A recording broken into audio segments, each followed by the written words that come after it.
Assalamualaikum warahmatullahi wabarakatuh.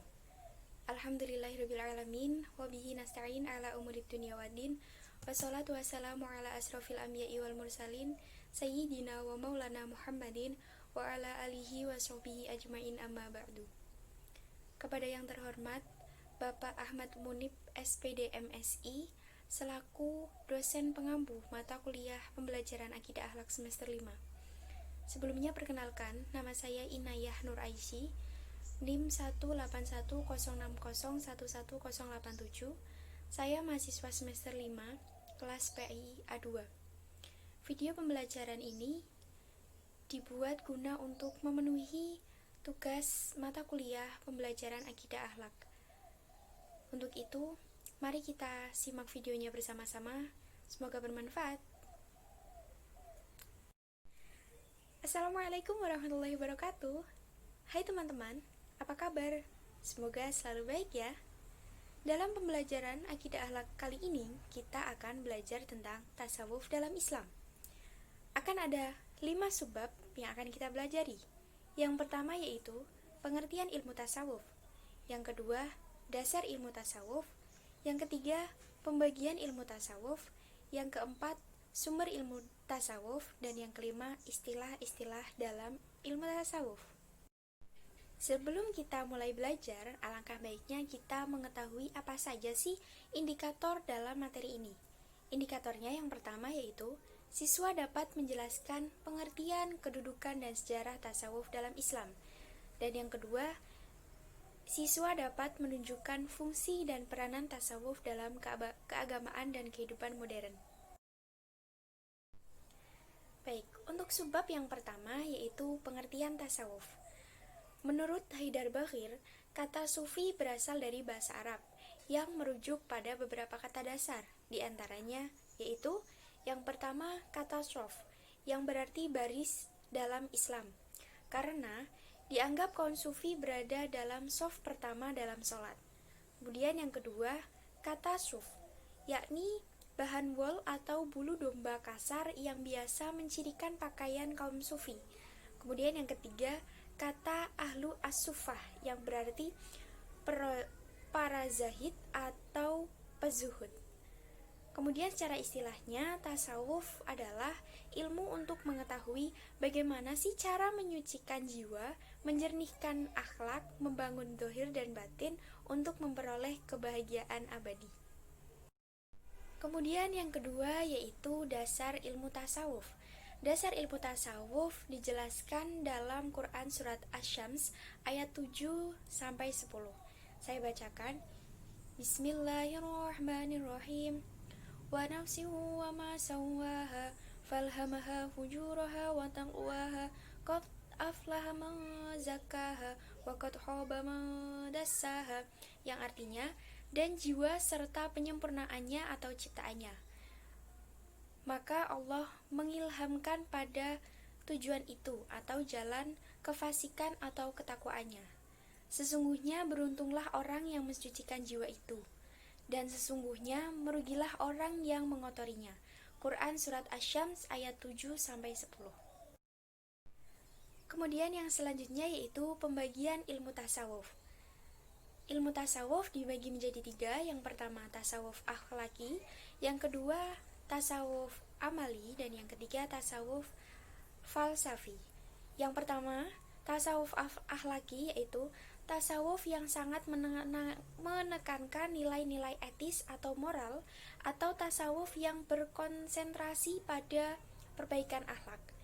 Tahapan dalam ilmu tasawuf akhlaki ini ada 3, yaitu tahalli, tahalli, dan tajalli.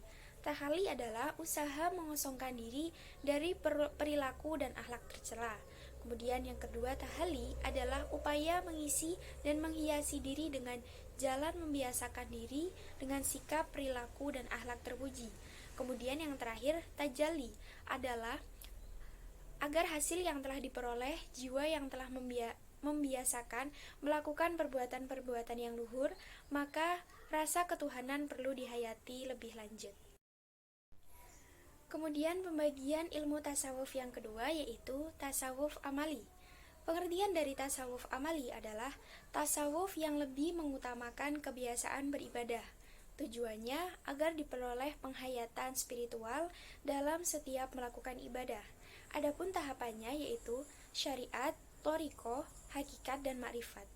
Syariat adalah hukum-hukum formal yang dijadikan sandaran amalan lahir yang ditetapkan dalam ajaran agama melalui Al-Quran dan Sunnah. Kemudian yang kedua, thariqah adalah seperangkat serial moral yang menjadi pegangan pengikut tasawuf dan dijadikan metode pengarahan jiwa dan moral. Kemudian yang ketiga, hakikat. Hakikat adalah aspek batin yang paling dalam dari setiap amal dan inti dan rahasia dari syariat yang merupakan tujuan perjalanan menuju Allah. Kemudian yang keempat atau tahapan yang paling tinggi yaitu makrifat adalah pengenalan langsung tentang Tuhan yang diperoleh melalui hati sanubari sebagai hikmah langsung dari ilmu hakikat. Kemudian pembagian ilmu tasawuf yang terakhir yaitu tasawuf falsafi. Pengertian dari tasawuf falsafi adalah tasawuf yang menekankan pada masalah-masalah pemikiran mendalam atau metafisik. Adapun beberapa paham yang ada di dalam ilmu tasawuf falsafi ini, yaitu yang pertama hulul, merupakan salah satu konsep di dalam tasawuf falsafi yang meyakini terjadinya kesatuan antara khalik dan makhluk atau Tuhan dengan makhluknya. Kemudian yang kedua, wahdah al-wujud atau paham yang mengatakan bahwa manusia dapat bersatu dengan Tuhannya, akan tetapi yang dimaksud di sini bukan zatnya Tuhan, melainkan sifat-sifat Tuhan. Kemudian yang ketiga, ittihad. Menurut paham ini memiliki arti pancaran nur ilahi. Oleh karena itu, manusia hilang kesadarannya atau sebagai manusia. Maka pada dasarnya ia telah menemukan asal mula yang sebenarnya, yaitu nur ilahi atau dengan kata lain, ia menyatu dengan Tuhannya. Kemudian subbab yang kita bahas selanjutnya yaitu sumber tasawuf.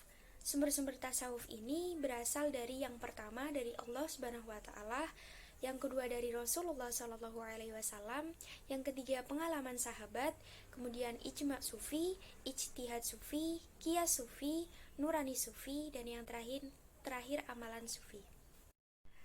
Oke, sampai kepada pembahasan yang terakhir yaitu istilah-istilah dalam tasawuf. Yang pertama ada al-maqamat, yang memiliki arti tempat atau martabat seseorang hamba di hadapan Allah pada saat ia berdiri menghadap kepadanya.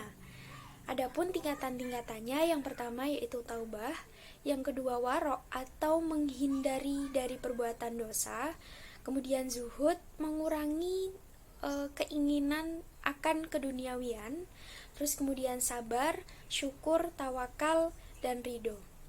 Kemudian istilah yang kedua, al-ahwal, adalah keadaan di mana jiwa dalam proses pendekatan diri kepada Allah Subhanahu wa taala, di mana keadaan tersebut masih temporer, belum menetap dalam jiwa.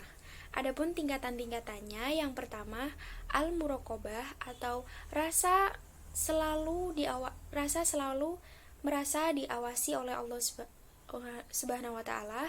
Kemudian al-qurb yang berarti perasaan dekat kepada Tuhan. Kemudian al-mahabbah yaitu rasa cinta kepada Allah atau Tuhan. Kemudian khauf wa roja atau rasa takut dan pengharapan kepada Allah. Kemudian al-dzauq atau asyauq rasa rindu. Al-uns rasa berteman. Tumakninah rasa tentram. Al-musyahadah perasaan menyaksikan Tuhan dengan mata hati, dan al-yakin yang berarti yakin kepada Tuhan. Berikut tadi adalah materi yang kita pelajari dalam bab ilmu tasawuf dalam Islam. Semoga bisa dipahami dan bermanfaat. Sekian dari saya. Wassalamualaikum warahmatullahi wabarakatuh.